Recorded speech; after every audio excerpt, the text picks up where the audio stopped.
இந்த யோபுவினுடைய வாழ்க்கையை நீங்க பார்க்கும்போது, யோபுவினுடைய முதல் அனுபவம், கர்த்தர் கொடுக்கிறார், கையை திறக்கிறார்.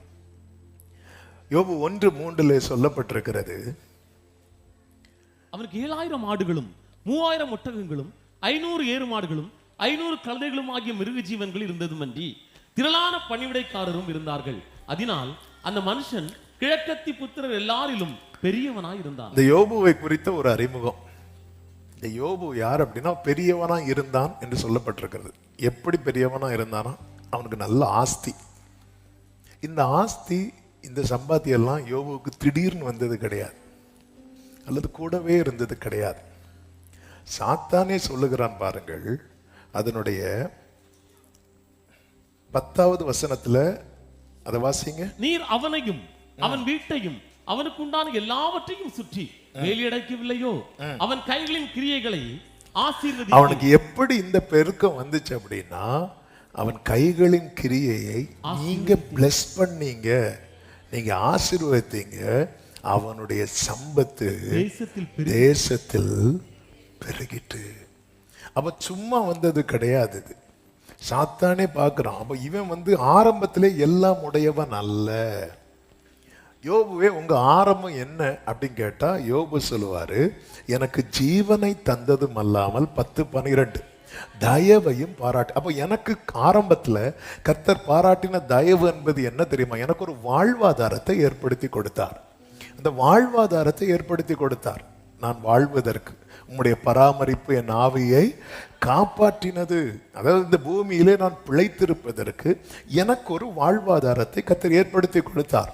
அதன் பிறகு அதை கர்த்தர் என்ன செய்தாராம்? ஆசீர்வதித்தார். நான் இந்த வசனங்கள் எல்லாம் சேர்த்து வைத்து ஒரே லைன்ல அவங்களுக்கு சொல்லும்படி விரும்புகிறேன். யோபு திடீர்னு வந்த பணக்காரன் கிடையாது.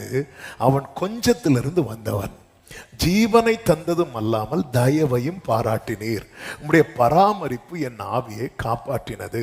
நல்ல கவனமா கேளுங்க. இதை சொல்லும் போது ஒன்றை சொல்ல விரும்புகிறேன். ஆண்டவர் கொடுக்கிறார் தெரியுமா?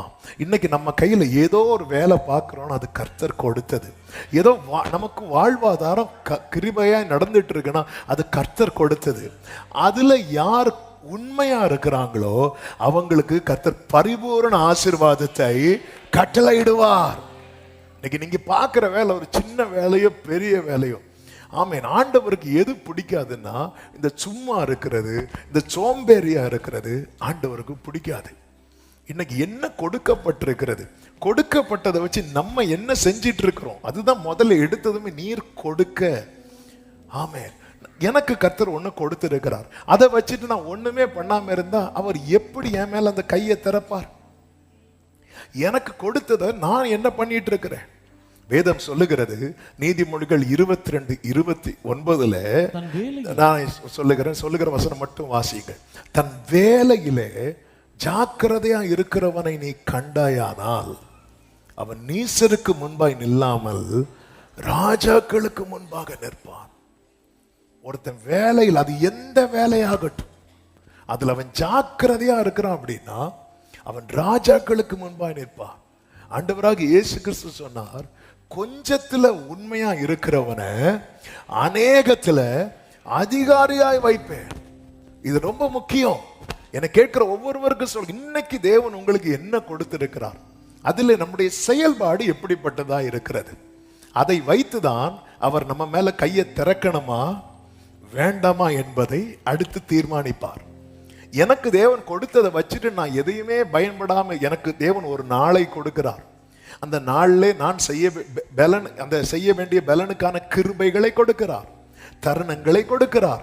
இதெல்லாம் வச்சுட்டு நான் என்ன பண்ணிட்டு இருக்கிறேன்? ஒரு சத்தியம் தெரியுமா? இந்த பரலோக ராஜ்யத்தின் பார்வையில யார அவருக்கு பிடிக்காது அப்படின்னா, சும்மா இருக்கிறவங்கள அவருக்கு என்ன செய்யாது? பிடிக்காது. பரலோக ராஜ்யத்தை குறித்து அநேக உவமைகளை இயேசு சொல்லுவார். அதில் ஒரு உவமை தான் மத்தேயு சுவிசேஷம் 20வது அதிகாரம். அந்த 20வது அதிகாரத்துல 1வது வசனம் முதல் நீங்க பார்த்தீங்கன்னா, பரலோக ராஜ்யம் வீட்டெஜமானாகிய ஒரு மனுஷனுக்கு ஒப்பா இருக்கிறது. அவன் தன் திராட்சை தோட்டத்துக்கு வேலையாட்களை அமர்த்த அதிகாலையிலே புறப்பட்டான் என்று சொல்லப்பட்டிருக்கிறது. போய் பார்த்து வேலையாட்களை கூப்பிடுகிறான். 3வது வசனத்தை வாசியுங்கள். 3ஆம் மணி வேளையிலும் அவன் புறப்பட்டு போய் கடை தெருவில் போகும்போது மூன்றாம் மணி வேளைன்னா காலையில 9 மணி. ஓகே, காலையில 9 மணி. அது யூத கணக்குப்படி அவங்களுக்கு டைம். நமக்கு நைட்டு 12 மணில இருந்து டைம் ஸ்டார்ட் ஆகும். அவங்கள பொறுத்த வரைக்கும் 6 to 6 மார்னிங் 6 மணிக்கு முதலாம் மணி வேளை. ஆமா, மூன்றாம் மணி வேளைன்னா 9, நம்ம டைமுக்கு 9 மணி. காலைல 9 மணிக்கு புறப்பட்டு போய் கடை தெருவில் சும்மா நிற்கிற சிலரை பார்த்து வேறு சிலரை நீங்க போங்க, நான் உங்களுக்கு சேலரி கொடுக்குறேன்னு சொல்லி அனுப்புறாரு. இப்படி அனுப்பிட்டு 6வது வசனத்துல 11ஆம் மணி வேளைன்னு இருக்கு. 11ஆம் மணி வேளைன்னா நம்ம டைமுக்கு ஈவினிங் 5 o'clock. அந்த 11ஆம் மணி வேளையில வராரு. வரும்போது வேறு சிலர் நிக்கிறதை, சும்மா நிக்கிறத பார்க்கிறாரு. பார்த்துட்டு ஒரு கேள்வி கேட்கிறாரு, நீங்கள் பகல் முழுவதும் இங்கே சும்மா நிற்கிறது என்ன? அப்போ இந்த பரலோக ராஜ்யத்தை பொறுத்த வரைக்கும் எது அவரால் அக்செப்ட் பண்ண முடியாது அப்படின்னா, இந்த சும்மா இருக்கிறத அக்செப்ட் பண்ண முடியாது. நீர் உமது கையை திறக்க நான் நன்மையினால் திருப்தியாவேன், சந்தோஷம். நீ என்ன பண்ணிட்டு இருக்கிற? என்ன பண்ற? நம்ம என்ன செய்கிறோம்? நம்முடைய செயல்பாடு எப்படிப்பட்டதா இருக்கிறது? தேவன் நமக்கு கொடுத்த கொஞ்சத்துல ரொம்ப சந்தோஷமா இருக்கிறோமா? தாவீதை பாருங்க. தாவீதின் மேல வைக்கப்பட்ட அபிஷேகம் எப்படிப்பட்ட அபிஷேகம் தெரியுமா? ஆமே, ராஜரீக அபிஷேகம். ஆனால் தாவீதை தகப்பன் திருப்பி எங்கதான் விடுறாருன்னா, கொஞ்சம் ஆடை மேய்க்க விடுறார். கொஞ்சம் ஆடை தாவீது மேய்த்து கொண்டிருந்த போது ஒரு சிங்கம் வருது. தாவீதுக்கு என்ன, இது என் ப்ரொஃபஷன் கிடையாது, இது என் வேலை கிடையாது, அது போன போட்டுன்னு விட வேண்டியதான, உயிரை பணயம் வைத்து அந்த கொஞ்சத்துல உண்மையா இருக்கிறான். இப்போதைக்கு நான் இதுல இருக்கிறேன், என் கேராப்ல இது நாசாயிடக்கூடாது.